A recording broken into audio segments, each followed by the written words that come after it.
Hi అండి. ఈరోజు special వచ్చి పన్నీర్ కర్రీ అనమాట. వాటికి కావాల్సిన పదార్థాలు 6 tomatoes, 2 onions, 1 bay leaf, 6 cashew nut అనమాట. అండ్ దెన్ వాటికి కావాల్సిన మసాలా వచ్చి 2 tablespoon chilli powder, jeera powder, kasuri methi, garam masala, కొంచెం ginger garlic paste, butter and paneer. And then మన వెజిటేబుల్ని ఇలాగా పీసెస్గా కట్ చేసేసుకోవాలి. దట్ మీన్స్ ఆనియన్, టమాటో మాత్రం కట్ చేసేసుకొని బాణలు పెట్టేసి 2 టేబుల్ స్పూన్ ఆయిల్ వేసేసి and then onion, tomato, 1 bay leaf, 6 cashew nuts వేసి ఫ్రై చేసేసుకోవాలి. అది కొంచెం బాగా మంచిగా ఫ్రై అయ్యాక ఒక గ్లాస్ ఆఫ్ వాటర్ పోసేసి మంచిగా ఉడికించుకోవాలన్నమాట. అప్పుడు మనకి ఆనియన్, టమాటో పచ్చి వాసన అంతా పోతుంది. బాగా మంచిగా స్మాష్గా ఉడికిపోవాలన్నమాట. మనం ఎక్కువ దీంట్లో మసాలా యూస్ చేయలేదు. ఇలాగా చేశారంటే చాలా మంచి టేస్ట్ వస్తుంది. ట్రై చేయండి. ఇలాగా ఫుల్ డ్రై అయ్యాక చల్లార్చుకొని మిక్సీ పట్టేసుకోవాలి. ఈ మసాలా అంతా రెడీ చేసుకున్నాక అంతలోపల చపాతీ రెడీ చేసేసుకున్నాను అనమాట. నేను మా పిల్లల లంచ్కి చపాతీ పన్నీర్ కర్రీ రెడీ చేశాను అనమాట. సో అండ్ దెన్ ఇలాగ చల్లగా అయ్యాక మిక్సీకి పట్టించేయండి. మిక్సీలో వేసాక బాగా స్మూతీ లాగా గ్రైండ్ చేసేసుకోవాలి. కొంచెం రఫ్గా ఉన్నా కూడా బాగుండదు. బాగా మంచిగా స్మూతీగా చేసుకోవచ్చు. కొందరైతే దాన్ని వడగట్టేస్తారనమాట. స్ట్రెయిన్ చేస్తే ఇంకా స్మూత్గా వస్తుందని. బట్ అంత అవసరం లేదు. ఇలా స్మూతీగా చేసుకున్నా కూడా చాలు. చల్లగా వేసాక ఇలాగ మంచిగా స్మూతీగా వస్తుందన్నమాట. దీంట్లో ఇంకేం యాడ్ చేయనండి. Only onion, tomato, cashew and then bay leaf అనమాట. అండ్ దెన్ మన బాణలు పెట్టాక కొంచెం ఆయిల్ వేసి బటర్ యాడ్ చేస్తాను. బటరే మనకి మంచి టేస్ట్ ఇస్తుందన్నమాట పన్నీర్ కర్రీకి. కొంచెం స్పైసీగా కావాలనుకునే వాళ్ళు గ్రీన్ చిల్లీ కూడా యాడ్ చేసుకోవచ్చు. బట్ నేను గ్రీన్ చిల్లీ యూస్ చేయలేదన్నమాట.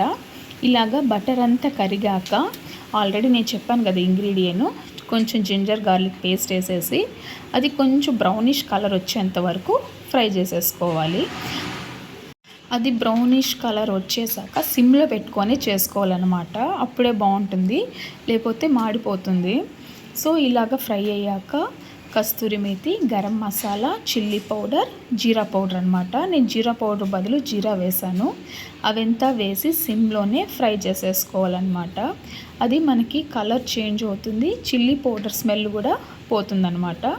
ఇలాగా వేసి మంచిగా ఫ్రై చేసేసుకోవాలి. ఇలాగ ఒక 2-3 మినిట్స్ ఫ్రై చేసేసుకోవాలి. అడుగు పట్టే సమయంలో కావాలంటే కొంచెం వాటర్ కావాలంటే యాడ్ చేసుకోవచ్చు. ఇలాగ మంచిగా కలర్ వచ్చేంత వరకు ఫ్రై చేసుకోవాలి. బట్ మాడకూడదు. సిమ్లో పెట్టుకుంటే మాడకుండా ఉంటుంది. సో ఈ కలర్ చేంజ్ అయ్యాక కొంచెం పచ్చి వాసన కూడా పోతుందన్నమాట మిరప్పొడి. తర్వాత మనం గ్రైండ్ చేసి పెట్టుకున్న పేస్ట్ ఇందులోకి యాడ్ చేసేయాలా. ఒకవేళ స్పైసీనెస్ కావాలంటే ఒక 2 పచ్చిమిర్చి కూడా యాడ్ చేసుకోవచ్చు, బాగానే ఉంటుంది. బట్ నేనైతే యాడ్ చేయలేదు. ఇది నార్త్ ఇండియన్ ఫుడ్స్ కదా. ఇప్పుడు అందరూ ప్రతి ఒక్కరు పన్నీర్ అంటే చాలా ఇష్టపడతారు. ఈవెన్ పిల్లలకు కూడా చేసి పెడితే మంచిదే. మనకి కూడా లేడీస్కి కూడా కాల్షియం అట్లాంటి అవసరమైనప్పుడు ఇట్లాంటి పన్నీర్ కానీ పెరుగు కానీ తీసుకుంటే మన హెల్త్కి చాలా మంచిది. సో ఇప్పుడు అందులోపల మనకి చిల్లీ పౌడర్ అంతా కలర్ చేంజ్ అయ్యేసరికి ఆ పేస్ట్ కూడా యాడ్ చేసేసుకోవాలి. ఇలాగా ఒక 5 to 6 మినిట్స్ వరకు మిక్స్ చేస్తూ కొంచెం వాటర్ కూడా యాడ్ చేసుకోవచ్చు. థిక్నెస్గా కావాలంటే అలాగే కూడా ఉంచవచ్చు.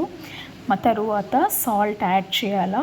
అండ్ దెన్ టేస్ట్ కోసం లిటిల్ షుగర్ యాడ్ చేశారంటే చాలా బాగుంటుంది.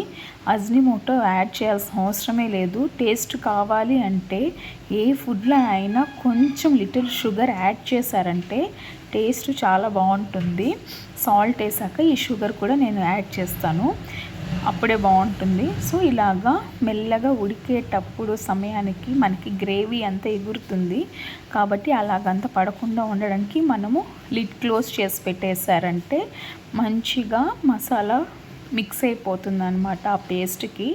అప్పుడు టేస్ట్ మంచిగా ఉంటుంది. అండ్ దెన్ మన పన్నీర్ని ఫ్రై చేసి కానీ యాడ్ చేసుకోవచ్చు, లేకపోతే అలా లేకుంటే అలాగే పన్నీర్ కూడా యాడ్ చేసేవచ్చు అనమాట.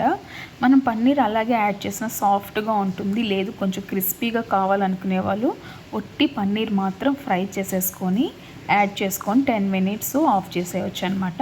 బట్ నేను పన్నీర్ ఫ్రెష్గా తీసింది అలాగే యాడ్ చేసేసాను. సాఫ్ట్గా చాలా బాగుంది పన్నీర్ అయితే. ఫ్రెష్ పన్నీర్ అయితేనే బాగుంటుందండి ఎప్పుడు కానీ మనం కర్రీ చేసుకోవాలంటే. అండ్ దెన్ ఇలాగా మిక్స్ చేసేసి ఒక 2-3 మినిట్స్ లేదా 5 మినిట్స్ అట్లీస్ట్ లిడ్ క్లోజ్ చేసి పెట్టేశారంటే చాలా బాగుంటుంది. ఇంకా స్మాల్ టిప్ అనమాట, ఈ కర్రీస్ ఇంకా మంచిగా టేస్టీగా ఉండాలంటే మనం పాలు కాంచుకుంటాం కదా, ఆ మీగడ ఉన్న దాన్ని వేసేస్తే చాలా బాగుంటుంది.